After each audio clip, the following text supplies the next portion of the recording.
Stephen Curry dropped 60 points, and the Golden State Warriors still lost. That's depressing. That's a bummer. Brian Leong, I'm so happy he's with me, reporter for the Associated Press, and then some here in the Bay Area. We're going to break down what went right, not a lot, what went wrong, a lot, and I'm not going to try. There's not much of a positive spin. We're just going to talk Warriors-Hawks next. This is Locked On Warriors. You are Locked On Warriors, your daily Golden State Warriors podcast. Part of the Locked On Podcast Network, your team every day.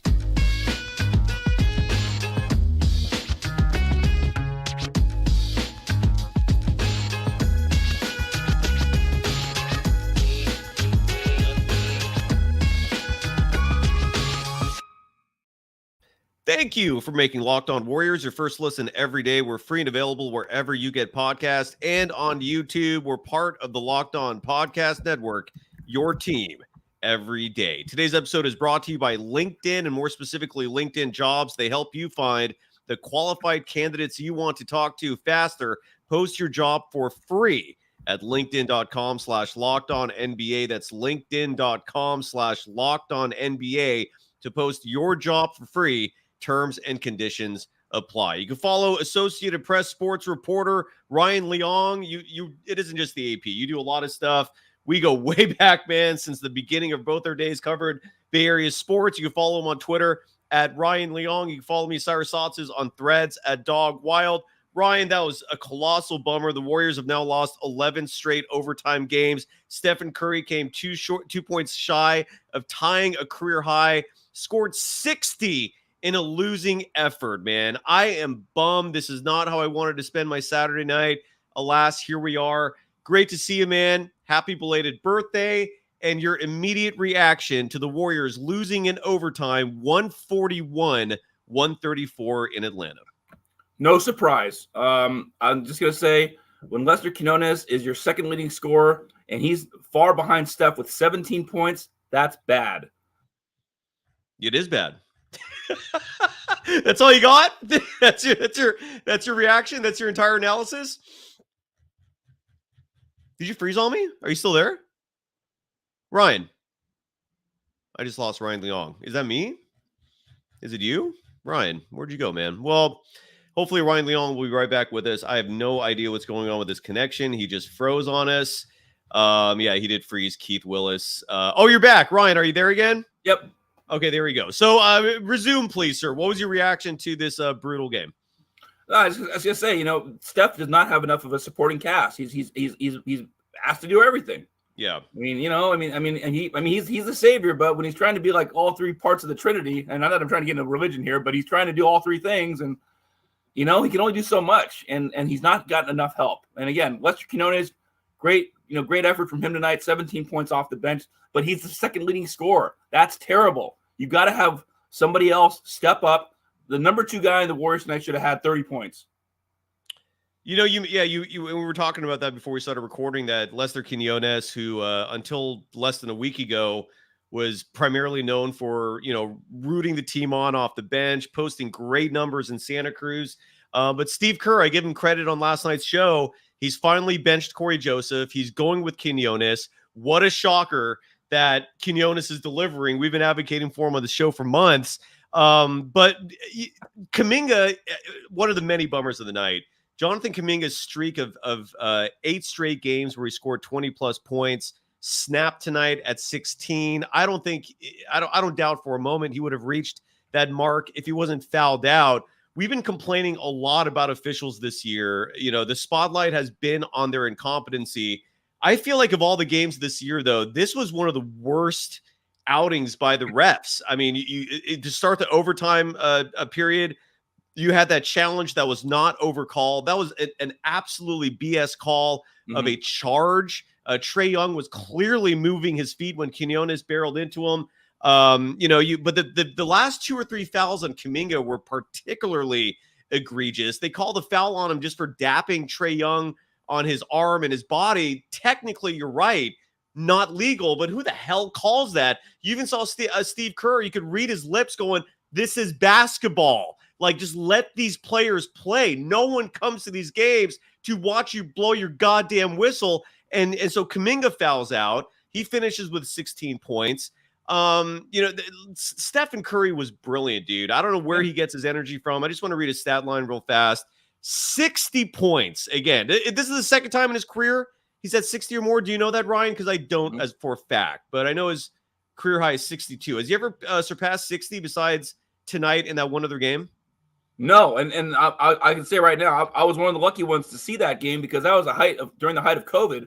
And back then, the Warriors, if you wanted to cover a game during COVID, you were only allowed, only a certain number of media were allowed to cover games. Right. And it was a very small select number. Even I myself, who's had a season credential and can cover, every home game except for the COVID year. And that was one of the few games I got approved for. This was January 3rd, 2021 against the Portland Trailblazers, and he dropped 62. And that was an amazing game. And I'm so damn lucky. I was one of the few media guys that saw it. You should post that picture on one of your social medias. I will. Yeah, I basically, here's what I did. The Warriors always post a seating chart. They post it on the digital board in the media room. They also post it on paper in a couple places by the media seating area. Well, I took one of the seating charts. All right. I stole it. Hey, I'm proud that I did it because I have it as evidence now, and I'm going to post it on my social media. I'll probably post it on my Instagram, like you said, Cyrus. You're a thief. You're a thief. You belong in jail. I'm kidding. Stephen Curry, 22 of 38 from the field, 10 of 23 from beyond the arc, perfect 6 of 6 from the charity stripe, grabbed 6 rebounds, added 4 assists. A lot of people are going to focus on turnovers in this game. 14's a lot. It's not egregious. It's still a lot. But when I watched this game tonight, the Atlanta Hawks brought a lot of size, man. Early in the game, Quinn Snyder, the Hawks head coach, his strategy was simple. Feed the ball to Clint Capella. The dude has 6 inches on Draymond Green, who's defending him. You saw Jalen Johnson getting a lot of looks. You saw DeAndre Hunter feasting a little bit. Okongwu had a fantastic game. He finished with 22 points. Grabbed 16 rebounds. Clint Capella had 15 rebounds. Jalen Johnson had 13 rebounds. Yet somehow, when all said and done, the rebounding battle was completely even, 57-57. But when I'm watching this game, this small ball thing just keeps coming in my head as a reminder, man. This Warriors team is small. We didn't see Trayce Jackson-Davis make an appearance until the second half. I don't know why Steve Kerr waited so long. And then we saw Andrew Wiggins get hurt. The Warriors have a rash of injuries. Ryan, what's your opinion, dude? You're at Chase Center for every home game. You're covering this team night in, night out. Like, this is a massive point of contention for me. This roster is constructed to Steve Kerr's liking, and tonight was a perfect example of where being small is going to burn you. If the Warriors had a little more size, I don't think they lose this game. What are your thoughts on that? Did you freeze? Yeah, we froze. You did too, right? No, you're back though. Go ahead. Did you answer my question or no? I got most of it. Can you finish? Is this Warriors team too small to you? Yeah. Like, what's your thoughts on the size of this roster? It's kind of funny with the Warriors. Like, history repeats itself. Didn't the Warriors have these same problems when Don Nelson was the coach? Yes. So what's the difference? I mean, things don't change with the Warriors. It's funny how maybe not funny, but this constantly keeps happening. The Warriors are a team that plays on the perimeter. They don't have much size in the paint. And yet for some reason, it works to some degree because you're able to have maybe some flexibility and you're able to move around the court. But the bottom line is, you're not able to shore up your defense. And you just allow way too many points to be scored and you end up losing a lot of times. And that's what happened again tonight. Yeah. It's the side, like, for example, we saw Lester Quinones play. Guy Santos got some minutes. You mentioned Lester Quinones having the second most points for the Warriors. He had a fantastic game, I thought. Finished this game in 22 minutes, 42 seconds, 17 points, 6 of 11 from the field, 4 of 8 from beyond the arc. I do hope we start seeing a lot more minutes for him. But Guy Santos was filling in for Dario Saric, who missed his second straight game because of illness. Other than Guy Santos, though, Trayce Jackson-Davis played just 8 minutes in this game. Looney grabbed 10 rebounds in this game in just 14 minutes. But again, this is just, like I don't understand why Usman Garuba is sitting there wearing clothes. I thought they signed him to give the team some size. it's frustrating. I don't know how else to put it. It is just frustrating to watch this team night in, night out getting bullied. And when we come back, Ryan, I'm curious to know what your theory is on this. Every single former player I've talked to when I've brought up this topic, they agree. The Warriors are injured right now. They have a lot of players out. Andrew Wiggins was injured in this game, and he wasn't even doing much anyway. Second straight game in a row where offensively he was just abysmal. But I'm curious to know what your opinion is, because I do believe what I'm about to say here, which is that when you put this much burden physically on human beings, their bodies are going to break down. What I'm trying to say is I don't think it is a coincidence that the Warriors have all these injury problems. I don't think it's a coincidence that it's all happening to their smaller players. And I just don't think it works to be completely undersized night in, night out and expect your players to just handle that okay.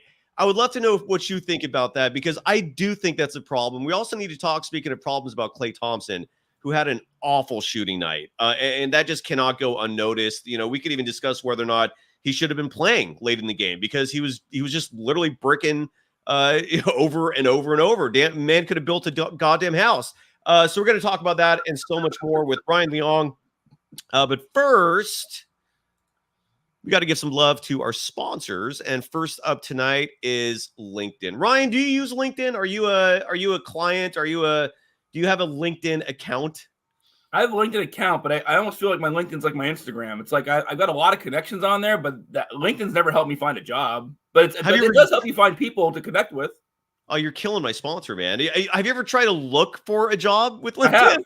I have. I mean, it does work for some people. I've tried their premium service. I mean, I will say this: it is a great way to find people to network with. Absolutely. Whether you find a job, hey, that I'm not gonna knock LinkedIn for that one. But if you want to make some connections with people, that's a great way to do it. I think you're one of my connections on LinkedIn. And look, and if you're on the other side of the equation, where you're not looking for work, but you're looking for talent. Let's say you're hiring for a small business you recently started. Let's say you're an entrepreneur and you want to find quality professionals. That's where you should check out LinkedIn Jobs. LinkedIn Jobs has the tools to help find the right professionals for your team faster and for free. It isn't just another job board. LinkedIn has a vast network of more than 1 billion professionals, which makes it the best place to hire. It gives you access to professionals you can't find anywhere else. LinkedIn does all that while making the process easy and intuitive. Hiring is easy when you have that many qualified candidates. So easy, in fact, that 86% of small businesses get a qualified candidate within 24 hours. And in terms of looking for jobs, yeah, I've had tremendous success with it. So I'm sorry you haven't, man, but don't give up. That's okay. Hey, I'm good right now. I have a full-time gig. I'm good. But if I need to, I'll go back to LinkedIn and start doing some searching. Post your job for free at linkedin.com/lockedonnba. That's linkedin.com/lockedonnba to post your job for free. Terms and conditions apply. And today's episode is also brought to you by BetterHelp, a valuable, tremendous resource. If you're looking for help, not in the job world, but for this organ right here, the most important one, your brain. Sometimes this world can be overwhelming. Sometimes anxiety can take control. Sometimes you just need help. We all need help. And that's where BetterHelp can be a help for you. Today's episode is brought to you by BetterHelp. Give online therapy a try at betterhelp.com/lockedonnba and get on your way to being your best self. And that's a huge angle. That's a huge purpose of BetterHelp, is trying to help you. And look, some people complain about the fact that, they get a therapist that they don't like, that doesn't really end up resonating with them. One of the many valuable things with BetterHelp is the fact that if your first therapist doesn't work out, you can change it. You can keep going through therapists until you find one that you consider to be a great fit. So if you're thinking of starting therapy, give BetterHelp a try. It's entirely online. You're saving gas. You're saving time. It's designed to be flexible and suited to your schedule. Visit betterhelp.com/lockedonnba to get 10% off your first month. That's BetterHelp, HELP.com/lockedonnba. You are Locked On Warriors, your daily Golden State Warriors podcast. Part of the Locked On Podcast Network, your team every day. Locked On Podcast Network has launched the first ever national sports 24/7 streaming channel on YouTube. Locked On Sports Today is here for you 24/7, covering the top sports stories of the day with the local experts of Locked On, plus our national shows covering every league. Go to Locked On Sports Today on YouTube and subscribe to the first ever national sports 24/7 streaming channel. And subscribe to Ryan Leong. He's on Twitter at Ryan Leong, his name. What's your handle on Instagram so people can find you there? Let's say if you're going to post that picture of your appearance with it's sports Cyclopedia, SportsCyclopedia. So the Golden State Warriors. Sorry, I just got distracted for a second.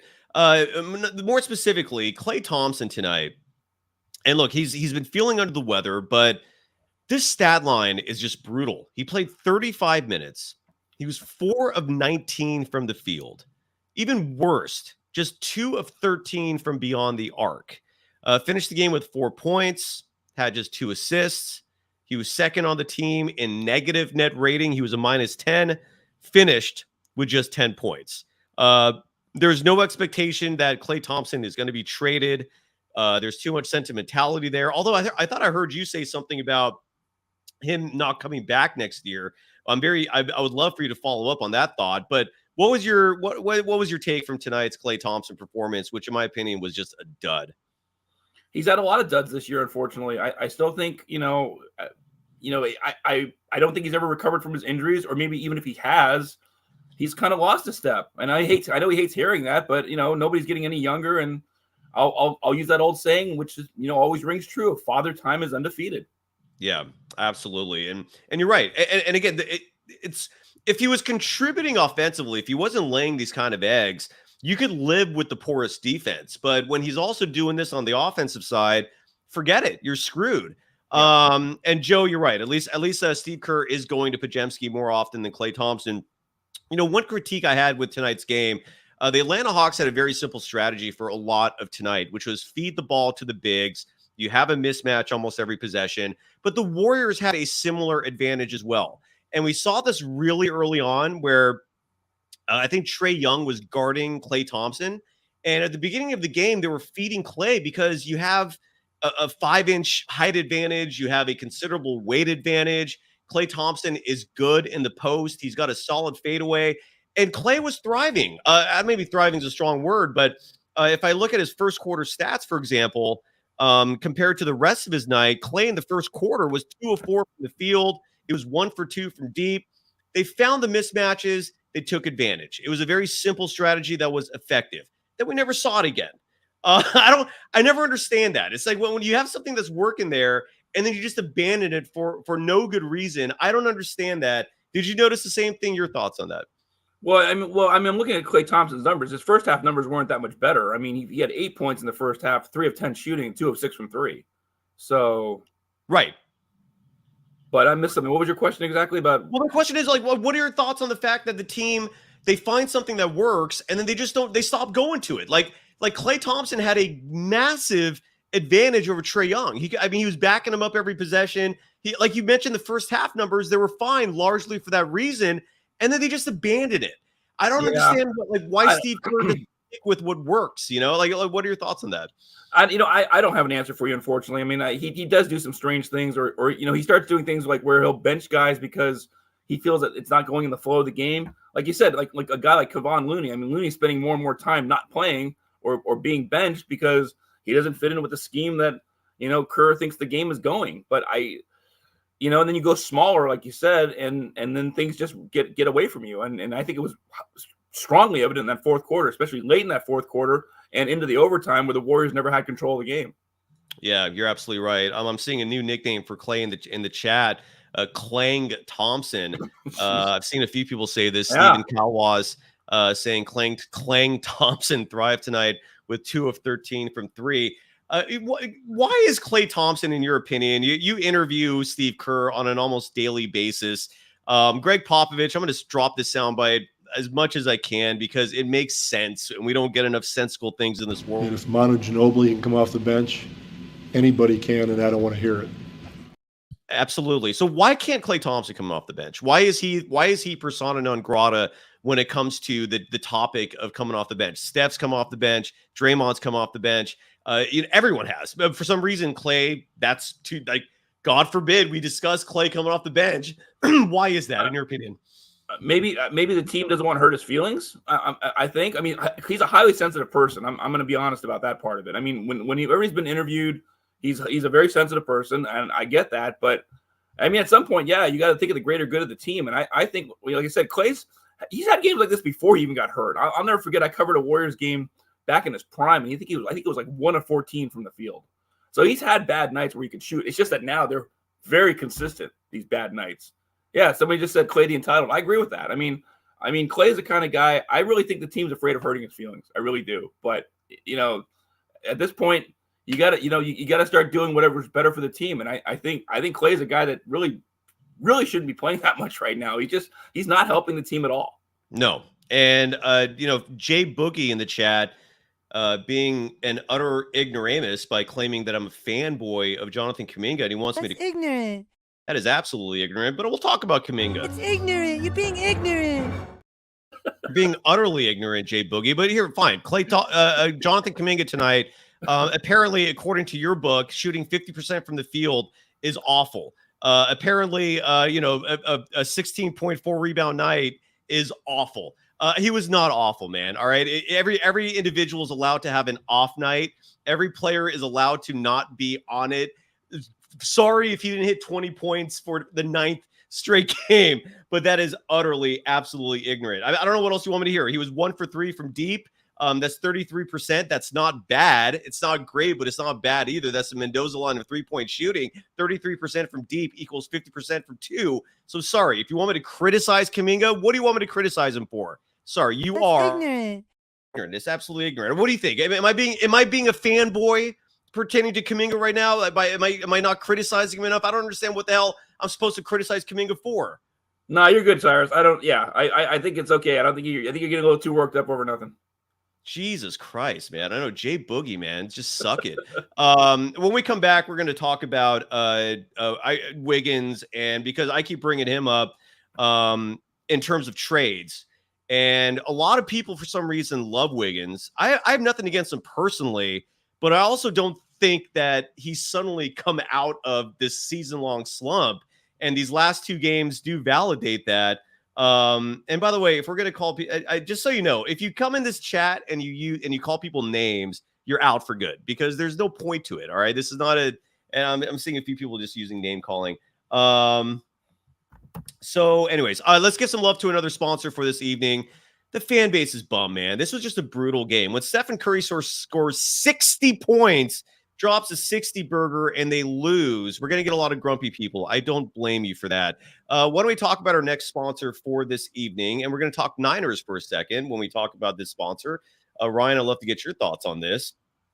And that sponsor for the evening is FanDuel, the official sports book of the Locked On Podcast Network. Happy Super Bowl to all who celebrate from FanDuel, America's #1 sports book.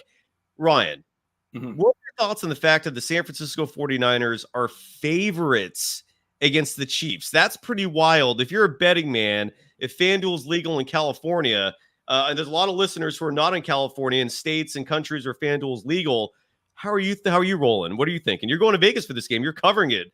What are your thoughts? I wouldn't favor the Niners right now. I wouldn't. And the reason I say that is the Niners have had their share of difficulties against the AFC. They're also 0-3 lifetime against the Chiefs.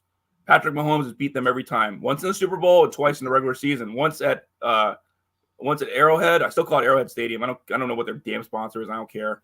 And they've lost once at Levi's. And Levi's, they got blown out. So I would not put it. I don't care what the odds makers say. As far as I'm concerned, the Chiefs are the favorite team. Yeah. I would agree. What do you think is going to happen ultimately, man? Are the Niners going to win this game? Is it going to be more heartbreak for the Bay Area? What are your thoughts there? No, I agree. Yeah, I mean, this is it for the Niners. I mean, people like to pick on the Dallas Cowboys, and for good reason. But when you think about it, the Niners are almost in the same position they're in. Okay, the Niners' last Super Bowl win was January 29th of 1995. The Dallas Cowboys' last win in the Super Bowl, I think, was sometime in '96. So only 1 year separates the two franchises. Okay, and I think they've each won 5. And of course, Pittsburgh having won 6, they got the nickname of Sixburg. So the Niners are looking for some pretty sacred territory. But Yeah. it's going to take a lot. I think they're the right team to do it. Brock Purdy is a much better quarterback than Jimmy Garoppolo ever was. And yeah, but I wouldn't be too confident in putting the Niners as favorites. I think it's better and hopefully the Niners themselves are not believing the odds makers. Yeah, I'm absolutely with you. Well, look, you can go to FanDuel. They have so many ways for you to end the season with a W, regardless of how it ends for the 49ers. Not only can you bet on who's going to win Super Bowl 58, they also have bets for which player is going to score a touchdown, how many points is going to be scored. The prop bets are awesome for the Super Bowl. You can bet on who's going to win the coin flip. New customers, join today and you'll get $200 in bonus bets if your first bet of $5 or more wins. Just visit FanDuel.com/locked-on to sign up. That's FanDuel.com/locked-on. Make every moment more with FanDuel, an official sportsbook partner of the NFL.